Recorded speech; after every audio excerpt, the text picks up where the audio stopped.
pessoal, bem-vindos a mais um episódio do Amigos e Livros Cast. Antes da gente começar, temos 2 recadinhos rápidos. O primeiro é que o nosso podcast está disponível não só no Spotify, mas também no YouTube, Deezer e Amazon Music.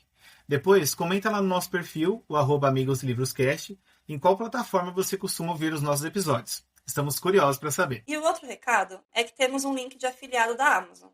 Então, se você for comprar qualquer item por lá, seja livro, produto de beleza, mouse ou até um chocolatinho, você não paga nada mais por isso e a gente recebe uma pequena comissão que ajuda o nosso canal a crescer cada dia mais. Fiquem agora com a segunda parte do episódio com Carlos Rodrigues. Carlos, eu queria aproveitar também esse bate-papo para a gente falar um pouco sobre o mercado editorial hoje, porque eu acho que vem acontecendo muita transformação, né?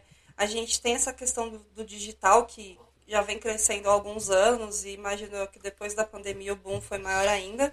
A gente teve vários acontecimentos aí fortes, vamos dizer assim, com as grandes livrarias, né? Então a gente teve lá os fechamentos da Saraiva, que foram muito significativos aí para o mundo editorial, para as livrarias. E recentemente também teve todo esse caos aí com as livrarias Cultura. E como que é isso para a editora hoje? Como que é trabalhado todo esse meio? Porque a gente tem livrarias pequenas, mas eu imagino que o mundo hoje é muito mais digital, né? Como que é esse processo? Sim. Não, foi um baque, né? Não só para as editoras, mas para o mercado no geral, né? Esse fechamento dessas 2 grandes livrarias.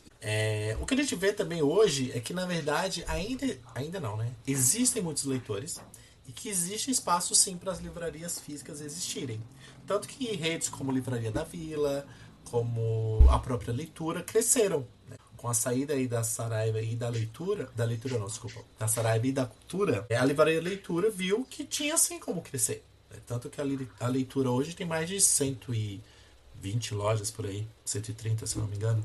A Vila também cresceu de uma maneira mais comedida, mas também cresceu bastante. Ela tinha, sei lá, umas 10, 11 lojas, hoje já tem bem mais de 20 lojas espalhadas pelo Brasil. A da Travessa também, né, Carlos? A livraria da Travessa também é uma outra rede Sim, que que vem também está crescendo crescendo.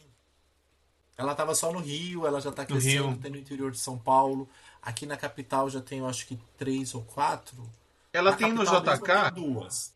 Não, no Não, JK é da livraria da Vila também. isso. Ela tem no Vila Lobos, no Iguatemi, da Faria Lima. Fradique Tem em Coutinho também. Isso, na Fradique e em Alphaville. Uhum. Então é uma outra rede que está crescendo. Fora as livrarias independentes, né? A gente tem desde as mais famosinhas, né? Que a gente tem algumas livrarias independentes que acabam se tornando conhecidas e famosinhas. Que são aquelas que investiram nos ambientes diferentes. Eu não lembro o nome agora, aquela que é lá no Copan, que ela ficou bem famosinha, né? Porque tem um café junto, tem todo um cenário diferente, né? A Megafauna. Isso, essa. Isso. Então temos Megafauna, Livraria da Tarde, tem a RIR, acho que é RIR Livraria. Tem aquela do Bom Retiro. Tem uma que é um bar, não sei se é a RIR Livraria ou qual que é, enfim. Então tem várias livrarias que acabaram se tornando mais conhecidas, né, livrarias independentes. E fora essas, tem muita livrarias com foco infantil. Algumas editoras focam bastante no digital, realmente. Mas eu acho que o mercado como um todo aprendeu também que não é saudável para o mercado, nem para as editoras, se verem refém de um único grande player, seja ele virtual ou físico. Porque quando a Saraiva aí quebrou, ela deve ter levado aí muitas editoras menores e livrarias, enfim. Então acabou sendo um alerta ali para o mercado não se ver mais refém de nenhum grande player. E é um desafio, né? É um desafio para as editoras conseguirem esse equilíbrio entre o virtual e o digital. Muito, como dizem, trabalhar dá trabalho. E trabalhar com literatura no Brasil é bem, bem trabalhoso. Eu imagino assim, a primeira coisa que eu, quanto leitora, faço eu quero comprar um livro. Amazon.com.br. É isso. Tanto que hoje existe muito uma briga assim, né, das livrarias físicas com o virtual, porque o virtual acaba não sendo quase que imbatível. Como muitos têm falado, e com certeza vocês ouviram falar aí da lei do preço fixo. Sim. Que queriam estabelecer aí um período para que os livros não pudessem ter descontos superiores a 10%. do preço de capa, que aí seria uma maneira, talvez, de ajudar, né? Até de equilibrar aí o mercado. A livraria física não perder tanto, igual você citou, né? Vai lá na Amazon já verificar o valor. E a diferença às vezes é muito grande, realmente. Pensando aí, né? Então, enfim, tá em trâmites aí. Muitos têm falado da lei do preço fixo, que é de estabelecer que os livros não possam ter descontos superiores a 10%, se eu não me engano, durante o período, sei lá, de 6 meses, 1 ano ou 2 anos que Se eu seja. não me engano, acredito que era um ano, Carlos. É, Era esse período de janela e as editoras, elas não poderiam, as livrarias não poderiam aplicar um desconto maior de que 10%, porque essa prática já acontece em outros países da Europa, Portugal, isso. Alemanha, Londres, enfim. E para as livrarias, né? Como a Dira mesmo citou, a gente criou esse hábito de já ir olhar na Amazon o valor. Mas e a Sim, livraria física? E aí, quando fecha a livraria, vai uma galera chorar no Instagram. Ai, mais uma exato. livraria que morre. Mas enfim, mas o que a gente fez para essa É, livraria não morrer? eu ia dar um exemplo Exato. disso. Eu não sei lá quantas vezes na vida eu fui na Livraria Cultura lá do Conjunto Nacional, que eu me lembre, eu nunca comprei um livro lá. Mas assim, de ler capa, de ficar um tempão lá dentro explorando o que tinha de novidades. Uhum. Quantos livros eu fui na Amazon depois e eu comprei, ou eu fui no finado Submarino e comprei, porque estava muito mais barato. Eu lembro do Rafa ter comprado coisa na Livraria Já Cultura comprei. lá, realmente, mas que eu me lembre, se eu comprei alguma coisa lá, foi tipo 2 livros no máximo. Eu não me lembro, assim, eu realmente não lembro de ter comprado nada lá dentro. E eu frequentei muito a Livraria Cultura da Paulista. Mas assim, e grandes obras ali que eu falei, cara, gostei dessa capa, li a sinopse, amei, preciso. Ia na internet e comprava o livro, eu não comprava. Até porque eu, na época, não tinha condição, às vezes, de pagar Sim. 60 a 70 reais num livro na capa ali na livraria. Na internet eu pagaria 40 reais e às vezes parcelado ainda. Então, tipo, Uhum. é desleal demais. Você acaba comparando isso e você não consegue sustentar às vezes. Então é difícil também para o leitor. Então a situação, né, é muito complexo porque não existe um certo e um errado, né? A livraria está completamente certa porque ela vê que o cliente está frequentando a loja, mas não está consumindo, está usando a Sim, loja como uma grande vitrine, né? Deixa eu ver o que tem Sim. aqui, né? O que eu gosto e aí eu vou comprar no mundo virtual. Mas o cliente também não está errado. Enfim, a gente sabe quanto a gente ganha, o que a gente pode ou não fazer com o nosso dinheiro. E é complicado você comprar em um lugar pagando mais caro só para ajudar. Então sim. eu falei, não existe um certo ou errado, é bem complexo. Uhum.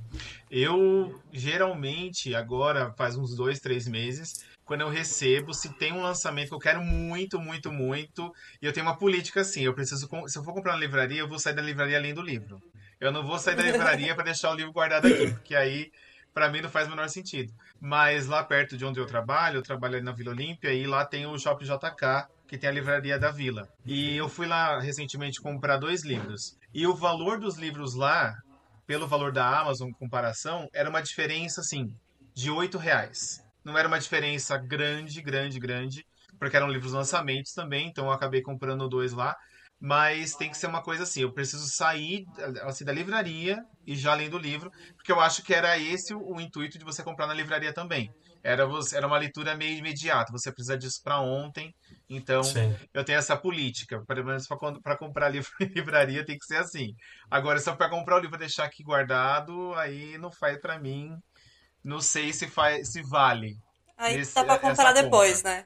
Exato. E às vezes, quando não é lançamento, aí a diferença do valor é muito grande. E aí, Uhum. dependendo Bem da grande. situação da pessoa, do momento ali, você vai fazer uma escolha, vai pensar, eu quero muito ler isso agora, eu vou levar ele agora ou não? Eu posso esperar e ler depois, que eu vou economizar, às vezes, 20 reais. Então, Sim. é uma conta que a gente acaba fazendo. A livraria ainda tem esse fator muito do compra por impulso, né? Do preciso desse livro agora, tô com ele aqui e já vou Sim, levar.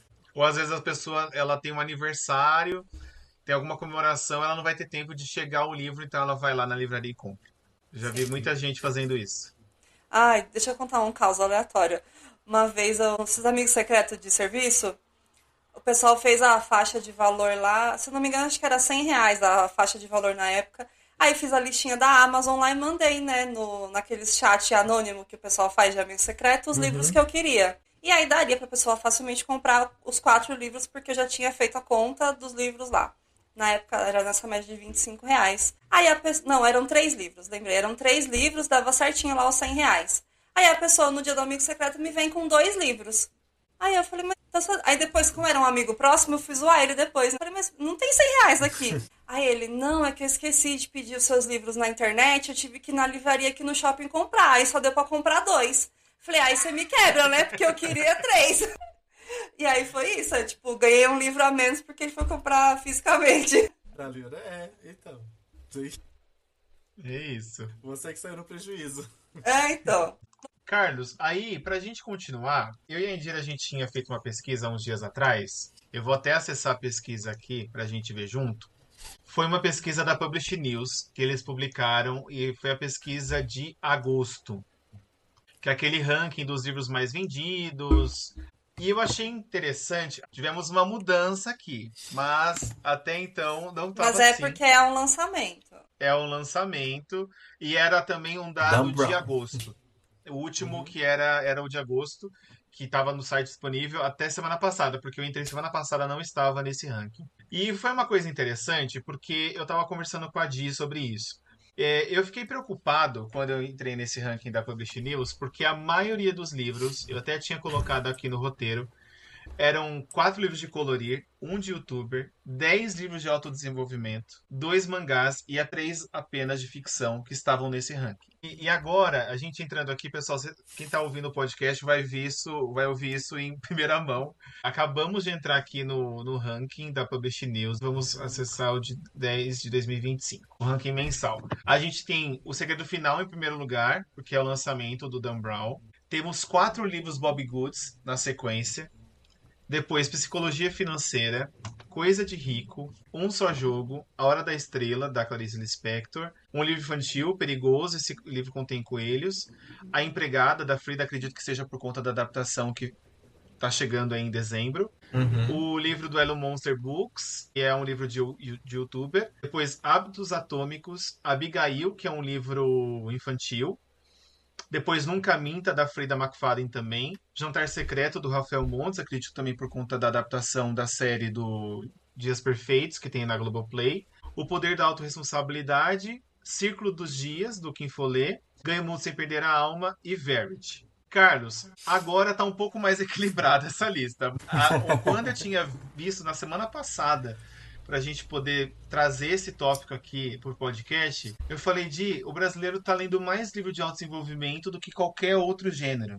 E aí, Carlos, pode falar, Di. Não, eu ia comentar só. E um ponto interessante também, outro dia eu estava vendo um trecho de um programa, daquele programa Sem Censura, que o Pedro Pacífico foi um tempo atrás, e aí tem um trecho, um corte dele que está rolando bastante, que é ele comentando justamente sobre essa lista do Publish News. As pessoas parecem que não sabem mais ler por hobby, que você lê para autodesenvolvimento, lê para estudo, para aprender alguma coisa. E que parece que se perdeu isso de tipo, cara, vou só me jogar no sofá ali e vou ficar umas 3 horas lendo. E aí eu vi esse vídeo dele, trouxe essa conversa pro Rafa, né? E aí a gente foi olhar o Publish News. É surreal. Você vê que tem livros de pintura que estão nos mais vendidos ali no top 5. Do top 5, top 4. 5, segundo, terceiro, quarto e quinto lugar. Ó, pra mim, de fora desse mundo editorial, aí não faria nem sentido esses livros de desenho tá aí, gente. Eles não deveriam entrar nessa categoria. Porque não é leitura, é pintura. Mas, enfim. Sim. Então, Carlos, eu queria saber de você que está muito mais inserido no mercado editorial hoje. Que o brasileiro tem lido mais livros de performance, autoconhecimento do que de ficção. Como é que você enxerga esse comportamento do consumidor hoje? Vocês sentem isso também, trabalhando dentro do mercado editorial? Sobre os livros de colorir, a gente teve uma fase, não sei se vocês lembram, mas a gente já passou por essa fase de livros de colorir. Sim. Reflexos da pandemia. Não, antes, bem antes. Teve antes. Jardim Secreto. Isso, sei lá, 2015, Jardim Secreto. Das mandalas. Que eram as mandalas. E jardins e flores e tal. E aí virou uma febre e aí tinha disso. Enfim, basicamente o que a gente tá passando por isso novamente. Então também teve... Enfim, também teve essa bagunça, vamos dizer assim, nos mais vendidos. E a mesma questão de não ser... de ser ou não considerado livro e tá ou não nessa lista. Tirando aí os livros de colorir, né, de pintura e tal, falando especificamente dos livros de desenvolvimento pessoal, eu vi também esse trecho do Pedro. Eu já havia pensado sobre isso e até internamente a gente já tinha observado isso, o quanto os livros de desenvolvimento pessoal eles têm uma venda constante e às vezes até superior aos livros de ficção.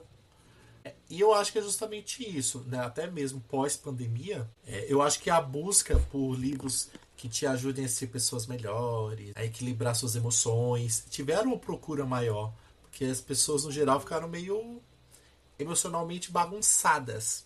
E principalmente, como a gente está sempre muito exposto a todo tipo de informação e a todo momento, a gente entrou num período ou numa época talvez em que a gente realmente precisa, melhor, a gente acha que precisa ser produtivo a todo momento. Sim. E isso inclui na maneira como a gente consome cultura no geral, não só literatura. Eu estava refletindo ontem sobre isso, até comentei rapidinho, né, que eu, enfim, quero voltar a criar mais conteúdo e tal.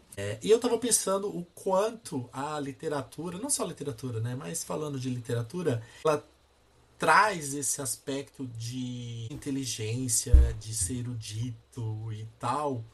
Então, falando da leitura de entretenimento, mesmo dentro da leitura de entretenimento, as pessoas fazem as suas divisões. Então, acha que é super válido, sei lá, talvez ler Vidas Secas, mas não acha que é válido ler um outro livro contemporâneo. Porque na teoria, o Vidas Secas você vai aprender algo com aquele livro, mesmo sendo um texto de ficção. Ele vai trazer reflexões, ele vai trazer emoções, vai fazer você pensar em algo. Então, mesmo dentro da literatura de ficção, existe essa diferenciação entre esse livro vai me agregar algo, ou esse livro eu só vou ler porque eu quero distrair a minha mente, eu quero consumir. Me divertir, exatamente. Então a gente vai vendo que essas subdivisões existem até mesmo dentro da ficção. Que são preconceitos, né? Eu acho que são meio que preconceitos que as pessoas vão criando. Exatamente. E aí eu acho que agora está mais acentuado. E aí está mais acentuado no sentido que ficção já não está me agregando tanto. Então eu preciso de livros de não ficção que de fato vão me trazer fórmulas de como ser mais feliz, de como ser mais produtivo, de como ter mais foco, de como ser menos ansioso. Então acho que acentuou essa divisão do preciso consumir algo que agregue a minha vida. Isso é o que pensam, né? Porque literatura de entretenimento agrega sim. Muito. Quando eu não tô afim de... E não vejam isso como algo ruim que eu vou falar. Mas quando eu quero ler algo, ou ao mesmo assistir algo só pra me divertir, eu escolho coisas leves que não vão me fazer pensar muito, ou que eu preciso ficar... Por exemplo, se eu quero assistir algo... Ontem eu assisti Meninas Malvadas. Então, eu amo. Eu não tava querendo assistir, sei lá, A Origem, que eu amo também. Sim. Sabe aquele livro aquele momento que você não quer pensar? Você só quer dar risada? Por isso que eu falei que a palavra eu não queria que soasse errado. Isso também acontece com livros. Então eu amo livros mais cabeça, clássicos e tal. Mas eu também amo livros de zumbi, por exemplo. E livro de zumbi, cara. E tá tudo bem. Mas é engraçado que a gente conversou isso em um outro episódio com uma amiga minha, que ela começou a ler recentemente, ela tá explorando muito essa questão dos livros de autodesenvolvimento, né? Eu gosto também, aprendi a gostar esses últimos anos, gosto dessas leituras que me fazem refletir, estudar, pensar na minha vida profissional. Então, assim, eu gosto muito dessas leituras de autodesenvolvimento, aprendi a usar como ferramenta de estudo, de aprendizado e tudo mais, mas, assim, a minha paixão da vida são os romances. Eu sou do clichêzão total. Dia que eu não quero nada. Às vezes eu tô lendo 2, 3 livros em paralelo, mas, assim, de ficção e não ficção, mas às vezes livros mais densos e tal. Aí eu falo, gente, eu só preciso de um clichêzão bem bobão. Eu cato um romance, devoro ele em 2, 3 dias, e aí depois eu volto para as minhas leituras. E para mim isso é muito prazeroso, é muito gostoso, eu sempre fiz isso. E o que a gente estava conversando com essa amiga minha é justamente isso. Que é como você deu o exemplo. Você foi assistir Meninas Malvadas, ou você leu um livro lá bobinho e tal. E aí, pra gente, tem o mesmo peso, às vezes, você pegar um livro bobinho pra ler ou ir assistir um filme que você já assistiu 500 vezes e você vai falar, parafrasear as principais falas do filme. Só que pra ela não, como ela começou a ler recentemente muito nesse foco do autodesenvolvimento, ela já pegou alguns romances pra ler que eu emprestei, mas ela não gostou. Aí ela simplesmente, eu não gostei. Mas aí eu fiquei, será que ela não gostou? Ou será que ela não aprendeu a ver isso como um hobby também, sabe? Como só passar um tempo ali? Que eu acho que é algo que o pessoal que tem começado a ler hoje, muito nessa busca do conhecimento, do autodesenvolvimento e tal, não enxerga a leitura como um hobby, como um tempo ali para você também relaxar. Isso é muito reflexo da geração mesmo, dessa geração que a gente vive, do período que a gente está, que é onde a gente tem que ser produtivo a todo momento. E isso se reflete na maneira como a gente consome literatura. Então a gente precisa estar aprendendo algo no que a gente lê. E às vezes não, cara, você só precisa ler para relaxar. Eu acho que inclusive por isso também começou esse movimento aí, que já tem, sei lá, uns 2 anos, que era dessa literatura de cura. São esses Sim. livros fofinhos, sem grandes acontecimentos. Agora também tem o Isso. Cozy Fantasy, antes que o Café Esfrie, Café e Lendas, aquele livro da bruxinha lá de que Isso. nós lemos, A Sociedade Super Secreta para Bruxas Uhum. Rebeldes. Astral também tem Isso. alguns, né, nessa linha do Cozy Fantasy. Isso, que é o Toda a Chance Tem Chá. Aí agora esse do Adotados pelo Gato. Que é essa leitura mais tranquila. Né, que além de ser de entretenimento, é fofa, não tem gatilhos, não tem. Enfim. Então a gente tá também nesse momento de reclusão. E algumas pessoas estão procurando essa literatura mais tranquila, sem gatilhos, sem violência. Uhum. Ou de desenvolvimento pessoal. Enfim, desde que eu trabalhava em livraria, tinha um livro que eu acho que ele deve ser um dos mais vendidos até hoje, que é Os Segredos da Mente Milionária. Sim. Uhum. Então, são livros que sempre venderam, né? Ou seja, as pessoas sempre buscaram isso, mas de fato, eu acho que de pós-pandemia, principalmente, esse tipo de literatura parece que se sobrepôs sobre a ficção. Então, hoje são poucos livros de ficção que a gente vê ganhando grandes projeções e furando bolhas. Tipo do Dan Brown agora, mas enfim, dele a gente já imaginava. Mas é que Dan ia Brown, né? acontecer. Tipo, ele já tem o nome dele. Exatamente. Ele já construiu isso lá atrás. Então as pessoas, obviamente, que assim que ele lançasse o livro, foi um lançamento mundial, então as pessoas estavam querendo aproveitar o hype. A gente já esperava esse comportamento. E pode ser que muita gente nem leia, só comprou o livro. Pode ser também. Acontece. E aí, Carlos, nessa linha astral, deve ser um desafio também equilibrar o mercado. O que o mercado pede com aquilo que vocês acreditam editorialmente também.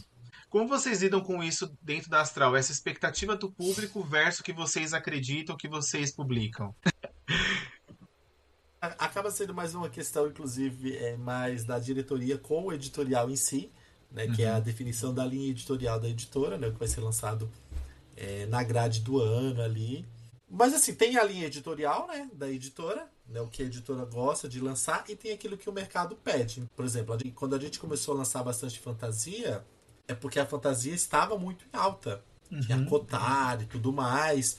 E aí o que a editora faz para equilibrar a gente se rende ao mercado nesse sentido de vamos dar aos leitores o que eles estão querendo, porém a gente procura, né, a editora procura livros que estejam alinhados com a sua linha editorial ou com a sua identidade. Seus valores. Isso. Sim. Então acaba se refletindo não necessariamente no gênero, mas sim nas obras que são escolhidas. Perfeito, perfeito. Acho que é a maneira que consegue ali meio que equilibrar o que o mercado pede com o que a editora gosta de lançar. Por exemplo, a gente tem bastante thrillers.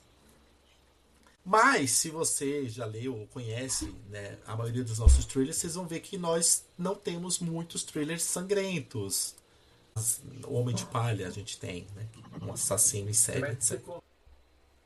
Ótimo, porque Então, tem algumas, por exemplo, Dark Romance, né? Eu nunca li nenhum Dark Romance, mas acredito que, pelo que as pessoas me dizem, é muito pesado, no sentido de várias pautas que são tabus. Às vezes não é um gênero para todo mundo, as pessoas tem uma certa repulsa a parte do público, tem gente que adora. Eu participo de um clube, por exemplo, que tem meninas que amam Dark Romance. Todo mês lá elas trazem uns 2, 3 títulos lá pra falar sobre Dark Romance. Mas é interessante porque no fim das contas tem público pra tudo e tem editoras pra todo mundo também. As pessoas podem buscar aquelas editoras que mais se identificam e consumir os títulos que são publicados por ela, enfim. E pra gente fechar, Carlos, vamos falar sobre os seus gêneros literários favoritos? Quais são os seus ou favoritinhos do momento? Ou se você tem uma linearidade aí dos seus favoritos, como que é? Cara, eu gosto muito de literatura brasileira mesmo, então assim, no meu top vida tem alguns livros, a maioria são nacionais, então tem o 15 da Raquel de Queiroz que eu amo. Tem o Wilda Furacão, eu acho que eu gosto do. É do Drummond, não lembro qual deles. É que eu gosto bastante. Mas assim, eu gosto de literatura brasileira, né? Que fala de brasilidade mesmo. Então, eu gosto muito dos livros que falam sobre a região Nordeste, né, como Vidas Secas e tal. Gosto bastante de ficção científica também. Então eu tenho vários livros aqui da Aleph. Tem uma prateleira enorme só com livros da Aleph, né? Inclusive Jurassic Park e tal, do Philip Dick. Gosto de fantasia, eu sou bem eclético, gente. Como eu falei, eu gosto de tudo. Mas tem que ser assim, né, Carlos? É mais sua profissão que você precisa. Mas os gêneros que eu mais gosto, acho que são esses. Literatura brasileira, que não é um gênero, né? Mas então eu leio... Mas seria mais romances, os dramas brasileiros, eu gosto bastante. Ficção científica e fantasia. Thrillers eu leio, gosto, mas não é um gênero que eu consuma com grande frequência. Poesia, infelizmente, eu faço parte da parcela da população que Não consome. Não. Eu também não. Tá tudo bem. Eu também. Pessoal, tô com vocês, estamos alinhados. Admiro muito quem gosta, fala, nossa, gente, o pessoal tá lendo um livro de poesia, sonetos, acho incrível, mas não soltar. E os meus queridinhos do momento, eu tô terminando esse do gato, né, que eu falei. Aí o próximo que eu vou ler vai ser o Em Memória, um romance de guerra entre dois jovens. Esse eu tô curioso, porque um dos meus livros também favoritos da vida, principalmente do segmento, se chama As Furas Invisíveis do Coração, que é do John Boyne, que eu amo John Boyne. Então eu tô bem curioso por esse livro. Acabei falando dos gêneros, mas eu não falei desse gênero, que não é um gênero, na verdade, né? Mas eu amo literatura... Alguns autores estrangeiros, como Zafon. Ai, eu sou apaixonada pelo Zafon, gente. John Boyne. Amo A Menina que Roubava Livros. Não gostei. Do Mark Suzak. Aí eu gosto. Mas o outro dele eu não gostei. Não. Mas o menino eu gosto. Não gostei. Não consegui nem ler inteiro. Ele sumiu também, né? Nunca mais vi. Eu acho que ele cansou de ficar na lista da Veja lá. Mas olha, o meu queridinho do momento, que eu já li, né, na verdade, eu acho que é o livro do Raul. E aí, então, se for pra indicar um livro da Astral hoje, seria o livro do Raul? Ou tem algum outro? Eu acho que seria do Raul. Fica a minha dica, livro do Raul. Agora, se a pessoa quer ler um thriller da Astral Cultural, leia A Filha Perfeita. Comece por esse. Já que você comentou que um dos seus gêneros favoritos é fantasia, Astral, o que você recomenda de fantasia? Pro meu gosto literário, né, que eu gosto de uma fantasia mais histórica, não é romance, né, não é uma romantasia, eu indico Os Lobos Dourados. Os Lobos Dourados. Inclusive terminou. Vocês acabaram de publicar o terceiro volume. Isso, Bestas de Bronze. Cada um dos livros é uma trilogia, então cada livro se passa em um país diferente. Então ele tem uma pegada de aventura, uma coisa meio Indiana Jones ali, algumas armadilhas, enfim, é bem legal, bem legal. Interessante. 3 dicas então. Anotado. Filha Perfeita e O Rio que Me Corta por Dentro, que é um livro maravilhoso. Pessoal, eu assino embaixo essa indicação do Carlos aí. Carlos, muito obrigado pela conversa. Foi incrível conhecer um pouco sobre os bastidores do mercado editorial. Eu acho que muita gente tem essa curiosidade em saber um pouco como funciona esse processo. A gente tem muito contato já com o material final. Saber um pouco como funciona ali por dentro de uma editora, processo de aquisição, divulgação. A gente vê que é uma engrenagem muito maior do que apenas a publicação do livro ali na livraria. Então foi incrível ter esse papo com você. Carlos, mais uma vez obrigada por ter topado participar desse papo com a gente. O Rafa já tinha falado de você várias vezes, eu não te conhecia ainda, eu adorei te conhecer. Vamos trocar figurinhas no Instagram agora, porque agora eu quero participar dos papos literários. E aí, a gente comentou um pouquinho do seu perfil no começo, né? Então você tem lá o Tenho na Estante, e aí vi que tem alguns conteúdos interessantes lá, tem algumas sugestões de livros, o que você tem lido. Então, achei bem legal para o pessoal acompanhar também. E é isso, muito obrigada por ter topado. Nossa, eu que agradeço, muito feliz pelo convite. Espero ter atendido as expectativas, se é que existia alguma expectativa. Atendeu e superou, Carlos. Ai, meu Deus. Todas superadas. Fico feliz. É prazer também te conhecer. Dira, Rafa, né? Eu já conheço. E dia 15 a gente se encontra, então. Muito obrigado mesmo aí pela confiança e pelo convite. Fazer parte aí desse projeto de vocês. Obrigado, Carlos. E claro, não esqueçam de seguir o Amigos Livros Cast lá no Spotify, YouTube, Deezer e Amazon Music. E de contar pra gente o que acharam desse episódio lá no Instagram, o @AmigosLivrosCast. Até o próximo episódio. Tchau, tchau.